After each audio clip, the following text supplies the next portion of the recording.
Hi everyone, and welcome to When the Heart Speaks. My name is Lela, and today I have some special guests with me. I have Eliel, Erin, and Kingsley. Thank you guys for being here. No problem. And so I want my viewers to know a little bit more about you guys. So if you guys can share one word that you would use to describe yourself, what would that word be? Charismatic. Yeah, charismatic would be the word. Cool. Okay. For me, it would be fierce. I'll go two words actually. Above average. I like that. I like that. Awesome. Okay, guys, so one of the reasons why I started When the Heart Speaks is to highlight the human experience. I wanted to create an environment where we can be honest with ourselves and with others. So part of the human experience is failures and disappointments. So with that said, I want to talk about some of our failures, some of our disappointments, you know, the hard stuff. Okay, so my first question, when do you feel like you failed the most? I would say my biggest failure had to have been,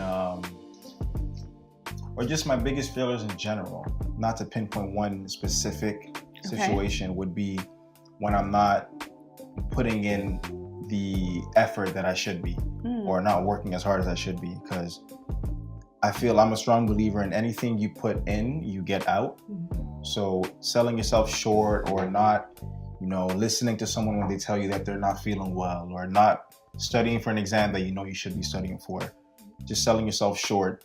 Those are moments where you put yourself in a situation where you can fail, but you always have to be mindful of just getting back to what you know and just always being a hard worker and being someone who's consistent in your work too. So my biggest failures have always been me not being, you know, in a position where I've had to be the hardest worker in the room or being my best at whatever I'm doing. So that's where my biggest failures have come from.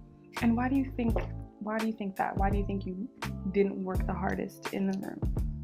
Sometimes you get when you're talented, or if you're doing something that requires your talent, sometimes your talent overtakes your work ethic, and then you're there in a situation where you know you can do it because it's like second nature to you, but then you look at someone else who's not as talented or who does not, you know, have the same capacity, but they're such a hard worker and they're doing much better than you. So it comes back to just not relying on your talent, but relying on your work ethic and being consistent and diligent all the time. So yes. yeah, that's one thing I've definitely learned from my failures. It's good. Yeah. So for me, it's more relationships. I laugh about it because anyways, so it would be just, you know, experiencing relationships, not being able to hold onto relationships, and why. So yeah, that would be one of my failures. I mean, for me, I think relationships is also something that I've had to like deal with also, where I try to pinpoint where I went wrong or what I did wrong. Another form of failure for me is basically decision making, especially at a younger age, where it would lead to me disappointing my family. So for me, that's the ultimate like failure. Whenever I feel bad about, you know, what my parents may think or what my siblings think. But in terms of like projects and like ideas and stuff, I never ever looked at those as failures. For me, they've always been something that I would piggyback on for the next project. Got it. So that's the way I look at failure a little bit. So failure for you is when it affects other people negatively. Absolutely. Failure is really when it's heavy, and when like you have that sense of guilt. Let someone down. You feel like you've let someone down. And that oftentimes would be family for me. Right. So yeah. And I would say I would define failure kind of like you would, Erin. Like my failures are more like a goal that I set out to accomplish and I didn't accomplish that goal.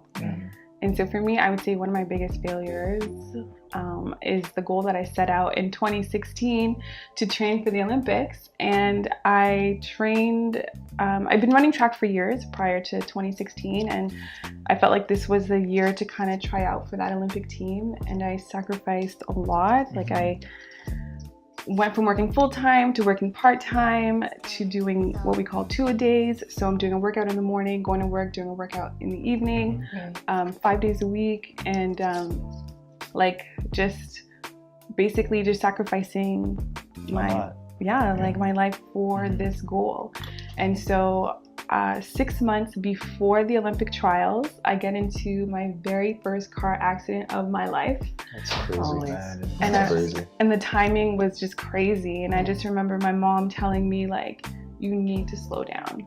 Right. And at that point, I just felt like it was just too late. Like the Olympics were so close. I can't slow down right now. Right. My goal was to make this team. Yeah. And so at some point I was just kind of like living off my savings, and I flew to the Olympic trials, and they were on national television. With the bad ankle. with the bad ankle. You know what's crazy? I always forget that I had hurt my ankle. Like because you're so caught up in your training. Exactly. You're ready to go. Yeah. Exactly. And like I think people around me were like, okay, like wow, you're still going, like good for you. But I think there was also some concerns, like, are you fully healthy? Right. Like, do you need to go to the trial? Like, and I was like, you know what? You're thinking Olympics. Yeah. That what you were saying. Yeah. So do you think are you one to believe that things happen for a reason? Like you have strong faith, right? I was right? I didn't say it, but I was just I'm thinking like, you know, like maybe that led you to other things or brought new things to your life. You know what I mean? Like how do you look at that? Your calling, right? Yeah, I think track. It's tricky. It's hard to define it. I think it could be very like obsessive. Like it's very easy to obsess over it because it's constantly monitoring your performance, and you can always do a little better. You can always run a little faster. And so I was just so into it, and I just really genuinely believed that I could make the team, and I think I could. It was just a circumstance, and maybe just not that year, maybe 2020. So yeah, it was probably the biggest failure. Yeah. You're a competitive person, so like it hurts. It may have been a failure at the moment, or in the moment, I should say. But looking back on it now, it probably, I don't want to say it wasn't your calling. It may not have been. Don't say it wasn't my calling. But you may not have had the show. You may not have been able to touch people the way you're about to. It's true. And people probably need to hear that experience, that aside from that type of stuff, you know, the Olympics and all the good stuff, there's also other things that people, you know, partake in. You're right, Eliel. And I think when I look at my Olympic journey, I realize that it's not a failure. It's I think I learned so much about myself. Right. And I think what's interesting is that I only thought good things were going to happen if I made the team, and only bad things were going to happen if I didn't make the team. And you never know, right? That's the thing. Right. You never know. And what I loved is all the good things that came from not making the team. Right. That's good. Exactly. I think that's so powerful. That's a good takeaway. Yeah, that's it's an amazing takeaway, and that's why now I wouldn't consider it my biggest failure. And so, Erin, because I know that you and I are both goal-driven, do you still consider the fact that your relationship goals haven't been met yet? Like, do you still consider that to be a failure? I think it's been a journey. Again, I think I said, you know, I had to take a year off and really find like who I was. I really got into my relationship with the Lord. He was kind of, I found my identity in Him. So it's been a journey. I don't think it's a failure because I think it's God's timing. When it's right, it'll be right. What I was looking for probably wasn't for me. And He has more for me. So yeah, I wouldn't qualify it as a failure. And if I can add to that, people underrate the importance of finding the right partner. There have been studies that have shown that finding the right partner is equally, if not more important than actually getting a degree. Because that's the person you're going to spend the rest of your life with, right? So like, you not finding that person is okay. You know what I mean? Like you will find that person, and you're allowed to like take your time to vet and like look at all the prospects to make your decision, because it's one of the most important decisions you're ever going to make in your life. Right. So it's not rush through and pick whoever comes, right? Yeah, and I think too, like I had a lot of inner healing to do, and if I had gotten into some of the relationships, obviously they wouldn't work because I wasn't healed in those areas. Right. So And I think another really important thing for people who are actually like trying to date or get into that stage is being single and actually, like you said, being single. Yeah. And enjoying it. And enjoying it. Take care of your health. Like, you know, work out. Like, you know, like you got to be right. If you're not right, that's the thing. Then it's going to impact every aspect of your life. You know what I mean? Like, you got to get right with yourself. Like, and like you said, it will be with the Lord, your health, physically, mentally, you know, financially, like, you know, spiritually. Yeah. So like meditate, like, you know, like believe, and just know that, like you said, it's God's timing. Like, you know, and not letting, because when you're dating, you can easily lose yourself and let your emotions and your what's the word I'm looking for? Your attraction to the other person take over your rational thinking. So you start thinking irrationally, and you start making decisions based on how you feel about the person, instead of, hey, if I was single, would I still make this same decision? Right. And would I still talk to this person? Looking on from the outside in, if this person I'm talking to were to date another person, would I still be attracted to this person? So you're just looking at your partner and looking at yourself and looking at just the collection of everything. It also really helps. And just like relationships are just, it's such a big topic, but I don't think failing or something not working, like you said, should be considered a failure. I don't think it's more like, hey, it wasn't meant to be. And unfortunately, like we have a lot of like pressure, right? Society oh my gosh, is behind us poking, right? So like, you gotta be like, you gotta know that. That's part of like being aware, is that you understand that, you know, like sometimes like it's like you can't look at your friends and be like, okay, my circle, everyone is engaged or everyone's married, everyone is having babies. Like, you know what I mean? That's them. You know what I mean? Like for you gotta get right. You know what I mean? So you're not right, take your time. Right. And too, like when you look at it's, I always say to myself now, because I'm confident and comfortable in like my skin. But like if you don't know what's happening behind closed doors in your friends' marriages, so don't be jealous because you don't know, right? So I think that's where I'm like, okay, Lord, like I'm comfortable like with how you made me, and when the time is right, it's right. Major keys. Yeah. That's a big key. Because me too, like I feel like number one, I can't fake it. And like I would rather have the real thing than have nothing at all. Right. Like I cannot be pretending to be super happy and he buys me all this, and meanwhile I'm miserable. But then you're really not happy. Yeah, that's the worst. That is the happiness worst. is everything. Yeah. That's good. So and just a random thing, like what do you think is wrong with the men out there? Oh. Like what do you think the problem is? Is it like is there something that's what is the uniform? One big problem with men? The men that you've come across. Yeah. Or what is something that you can Erin. work on? Something I can work on? Yeah. Well, like I said, I really had to heal. Like I knew that was like a big thing for me. There's a lot of hurt from just past relationships. So I knew that if I were to get into another relationship, one, I need to heal. I need to get my finances right. Like if I wasn't like good with my finances, why am I expecting the man to be good with his finances? Bars. Right? Like so that's good. That's good. But one thing I not that I see wrong, but I think it's just in how society portrays men. And so they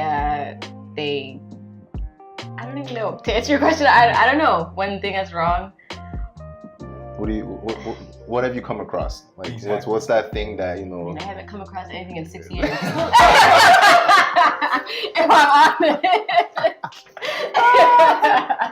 I'm honest. Like, it's tough out there. Yeah, I'm just saying. 6 years. That's cool. Yeah. I mean, listen, like it's, you're not alone. Like, you know, like I'm here, 30-year-old, you know, freshly 30. Yes. You know what I mean?